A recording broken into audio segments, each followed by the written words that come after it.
He felt terrible, terribly awful. How do you do it, Frank, to see him in the nursing home? When he finished one side of his body, he would raise his arm and let it fall naturally. Frank Fritz didn't merely preserve the past. In a dollhouse with actual teeth, he struck a hallway with boxes that said "too painful." He had more than just bicycles in his locked garage. It included maps, secrets, and items no one had ever seen. He wrote letters to strangers, as if he knew they would eventually be discovered. Let's unveil what has been kept under wraps for years. The garage was locked. Weeks before, Frank Fritz had passed away. His deterioration had been quicker than his stroke. A group of friends had assembled. Family had arrived by plane. However, until the key was turned, the home remained silent. The silence that had settled like dust was broken by that key, which scraped against the metal like a match on flint. However, nothing could get them ready for what lay ahead. Those motorcycles are essentially components bikes. Something without a title is definitely not acceptable, you know. It can occasionally be a major headache if you don't have a title. It might be worth $200. Obtaining a title for it could cost you $500. The estate crew showed there with boxes, gloves, and a silent fear. They had no intention of mourning. Their tasks included cleaning, inventory, and itemization. However, what they discovered caused them to halt when they pulled the garage door up and slid the lock open. Not because of how messy it was, because it was deliberate, not because it was risky. Motorcycles, antiquities, and machines, with leather seats older than some of the guys hauling them, were arranged in rows. Dust-catching chrome components that appear to be frozen in time.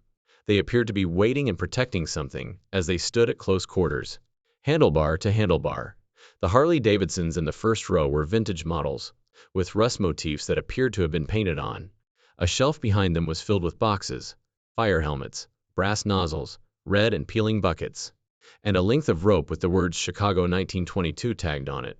An iron fireman's bell with a crack that runs right through the middle was nestled next to the shelf. A mute eyewitness to a once loud event. The maps were then rolled up and placed in a receptacle that had previously contained motor oil. State by state, there are many of them. Pencil-marked highway routes. Most people have never heard of the small red stars in the corners of towns. Picker trails. One breadcrumb for each. All of them leading to the attic of someone. The barn of someone. A forgotten treasure trove belonging to someone. Frank had never simply gone somewhere. He had followed. It was a casket. Not brand new. Not well polished, worn out. Split down the bottom. Perhaps a demonstration model, or perhaps not. There was something wax-sealed and wrapped in linen inside. It was a long time before anyone moved. Uncertain if they were supposed to touch it or just observe, they gazed. Poppy is riding high. What remains of him? His bars. Oh, he's lost his pipe. He would have been smoking a pipe as well. He was put through his paces. Therefore, finding something in great condition is really tough. The wall is lined with boxes labeled Ohio Gas Station and Arkansas Barn Find. They are all filled with antiquities, pocket knives, barbershop razors, and toy trucks. Each one has a name, date, and tag. Frank had accumulated more than rubbish. He had captured moments. Tiny histories wrapped in bubble wrap and cardboard. Beside the pile was a handwritten, untyped journal. Every piece he ever selected has more than 200 pages of interior notes. What they said, when, where, and from whom, and what it meant to him. A picture was taped in on one page. A boy on a small motorbike. The following was written underneath it. First ride 1971. Still running. The ink had smudged in places. It had been read, reread, and possibly cried on. Next, the safe appeared, concealed behind a false wall. It took almost 20 minutes to open, and the team found ledgers, a bank book, and a velvet pouch inside. They then spilled the contents onto a workbench. A neighbor came over and said he remembered Frank coming home late at night. Headlights off, parking slowly. There were medals, rings, and a sheriff's badge. One ring had the initials FF engraved next to the word survivor. There was also a locket with 2 photos, one of the dogs and one of the girls inside, that were neither labeled nor explained. Claimed that he always wore gloves, that the garage light never went out until morning, that as he passed by, the air would change as if it were holding its breath, and that now that someone had, they saw what he had been hiding, all of his valuable possessions. It's like a museum in here, Jay. It struck them then that this garage wasn't just a place where Frank kept things. You know, this is what they call a popsicle sign. It's mobile. It has the gargoyle on it, and it has the original base. No shame, no secrets, but legacy. A story that didn't end on television. A life that stretched beyond the screen, beyond broadcast into something sacred. He went there to live, not to flee or hide, but to live. He wasn't a celebrity here. He was just the kid from Davenport who was tuning engines and chasing relics. More discoveries came. A section of the garage was filled with old signs, gas stations, railroad crossings, and 1950s movie posters, all of them yellowing and curled.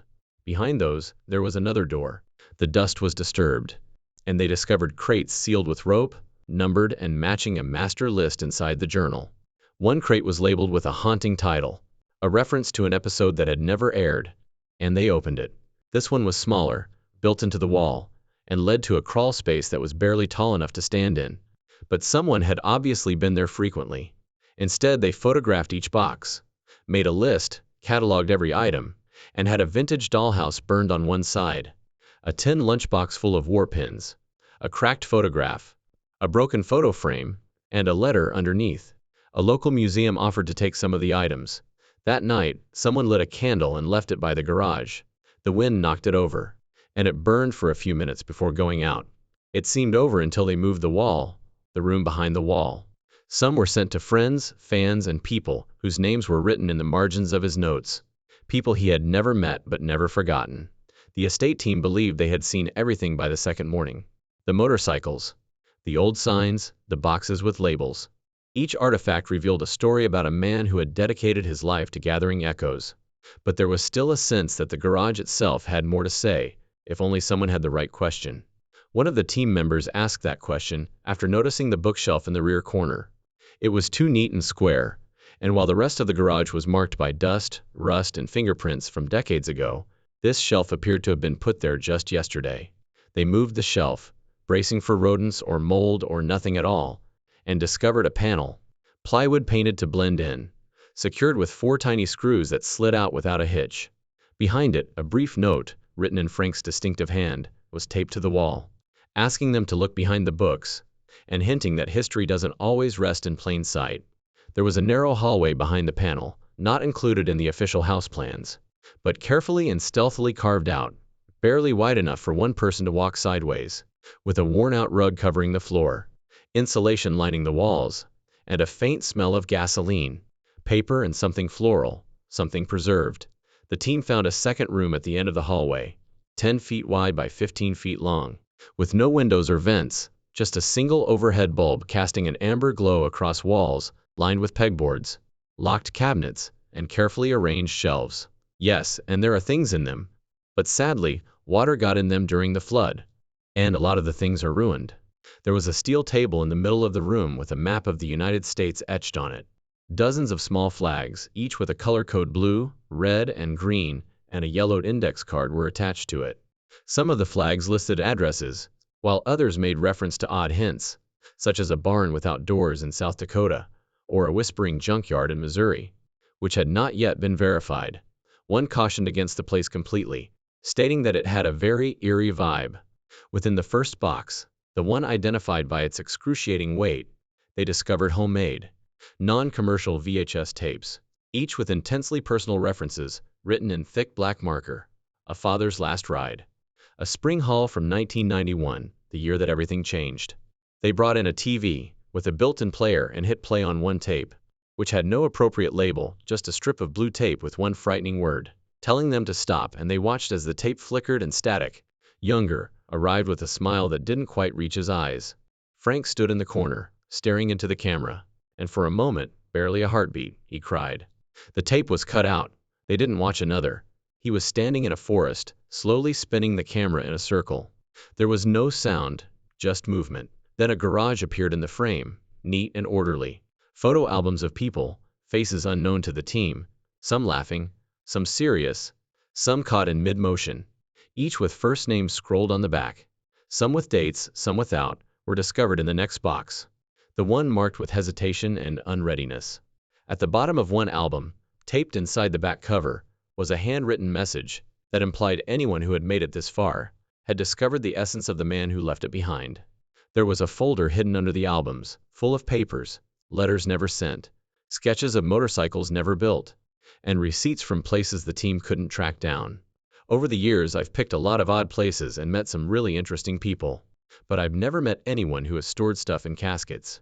Perhaps it does spring out of these coffins we aren't aware of. They opened the last box slowly, almost expecting something to fall out, but it was empty. The list on the last page had a title that suggested long-held secrets. Only one item had a checkmark next to it, a silent admission that his journey had not really ended. And the final box had a single word that suggested unanswered questions. They discovered a second crawlway, narrower but deeper, with more crates, each sealed with twine and wax, labeled with cryptic information that offered warnings, partial truths, or indications of deliberate concealment. There was nothing inside, not even dust, just space and silence. Back in the crawl space, another team member yelled. They cut one open and found a broken compass, a baby shoe, a pocket watch without hands, and a scorched postcard from Galveston from 1912. The writing had mostly faded, but one eerie message clung to the paper. Hasn't been outside in 25 years. Is it looking any better out here? All right. It took them 20 minutes to pry open the cabinet, which was locked with brass latches and covered in a layer of paint so thick it looked sculpted. Inside were folders, dozens of them, each documenting a television episode that never aired. Here, sit on it, you got it, got it. That thing's killer, dude. One pitch stood out, an entry marked as the 19th episode, ominously called The Dollhouse, which, according to Frank's notes, he had once found inside a collapsed barn in Ohio. Others had red ink warnings, indicating that the stories were too personal, had unnerved the crew, or continued to be unresolved to this day. The network refused to get involved, but as they combed through the documents, patterns became apparent. Frank had been recording the intangible, the haunting, the strange, and the unexplainable, not just collecting objects. Human teeth had been glued in place inside each miniature room, but he brought it home.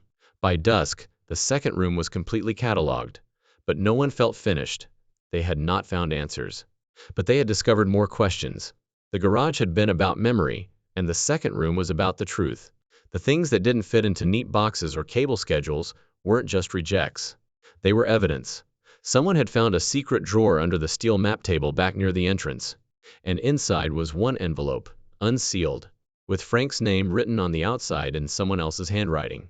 The letter was brief, and it conveyed a hope that after a lifetime of looking for stories, Frank had at last found one that was his. The room was located, but the story was not yet finished. The legacy that would not die. Days had gone by since the team entered Frank Fritz's secret world, but the sensation had not diminished. If anything, it had grown stronger. The discoveries were not merely tangible, they were also emotional and even spiritual. Everybody who had handled one of his boxes, read a handwritten note, or entered that hidden room was transformed. Inside the house, something kept humming, and they discovered a switch hidden behind a faded family portrait in the main hallway. Outside, the late autumn wind rattled the shutters, and the sky remained gray as if in mourning. But inside, they found the ghost of a man who had never really left. The wall shifted, not drastically, but enough to reveal a hidden stairway leading down into the basement. Hey, good job. That's pretty cool, man. When you hear that engine, that big twin, it comes alive. Yeah. If you've ridden a bike like this, you can appreciate that sound. Old brass was painted over at least twice. Someone flipped it. A low buzz filled the air, followed by a click. No one talked as they went down the steep steps. The dry metallic air, and what awaited them below was not a cellar, nor a storm shelter, nor a storage room, but something else entirely. It was a huge room, almost half the size of the house itself, with a polished concrete floor and oak-paneled walls. It was a private museum, but not the kind you open to the public. It was intimate and personal, the kind of place built not to impress, but to honor something sacred, with spotlights hanging from the ceiling, illuminating rows of glass cases, each labeled, each containing artifacts that Frank had never shown anyone. His silent trophies were under glass here, along with a World War I medic kit that was completely intact, a bloodied armband next to it, and a note explaining that it had been picked up in Tennessee and still smelled of bravery. Other items were too rare, too delicate, or too personal to be included in the show. One case contained nothing but broken toys, not restored, not valuable, just shattered reminders of childhoods long since past. Beneath them, a small sign whispered the quiet truth that sometimes things aren't meant to be fixed, only held on to. Other cases contained miners, horses, and wagons made by a blind veteran in 1932, each one containing a story, meticulously recorded by Frank in flowing script on yellowing index cards. A large wooden crate stood apart from the others in the far corner. It was wider and taller than the others, and the label said it should only be opened after Frank was gone. The team paused, weighing their options, and cautiously opened the crate, knowing deep down that this was something Frank had prepared for them. The tank was painted matte black, and across it, in cursive gold, was a single word that seemed to carry the weight of everything Frank had left behind. Inside, layers of canvas were wrapped tightly with twine, and the first thing they smelled was leather, oil, and cedar. They peeled the layers back to reveal something amazing: a motorcycle. It was almost like it was waiting to come together, a fender with the frame. I suppose I had to pull out the motors. Oh, you got the motors. Do you really? That's a nice start. Yes, it's a real good start. A leather-bound diary sealed in a plastic sleeve was sitting next to the bike. Inside were blueprints, calculations, sketches, and notes that described the bike's construction. All the parts had been hand-picked, restored, and tested, except for the final assembly, which Frank had planned to finish himself. The handwritten title suggested a journey never taken. And at the very end, he left a final note stating that the machine was meant to ride on its own once it was finished. Someone had discovered a cassette recorder hidden under the bike, and when they hit play, Frank's voice came out, steady but old, and he explained that the bike had never been meant for pavement, but rather had been designed to support the weight of everything he had left behind, and said. As they moved through the rest of the basement, more cases emerged. One of them held letters, hundreds of them sent to Frank over the years, fan mail, thank you notes, and messages from kids who had started collecting because of his influence. His voice faltered a little as he acknowledged that there were truths he had never shared and places he had kept hidden. But now all of it belonged to whoever was listening. Another was a series of framed newspaper clippings, none about him, all about others. Small-town collectors, those who had restored old barns, families that had preserved historical artifacts. Some addressed him with playful nicknames that celebrated his humor and personality, while others spoke simply and powerfully of how profoundly he had impacted their lives. He had kept everyone. In one note, Frank explained that a family had rescued a carousel horse, and that he had driven 3 hours to see it, an experience he deemed well worth the effort. We appreciate you allowing us to view it and purchase a few items, because we recognize how important it is to be able to leave this building. Frank had followed up with some of them and visited others. It's just sitting here gathering dust, and no one's looking. A wooden desk near the basement's exit was dusty, but still neat, with a stack of blank postcards and a Polaroid camera on top. An open envelope with pictures of his first picks, the first signs, gas pumps, and bikes was next to the desk. He had intended to mail each picture to a specific person, but none had been mailed.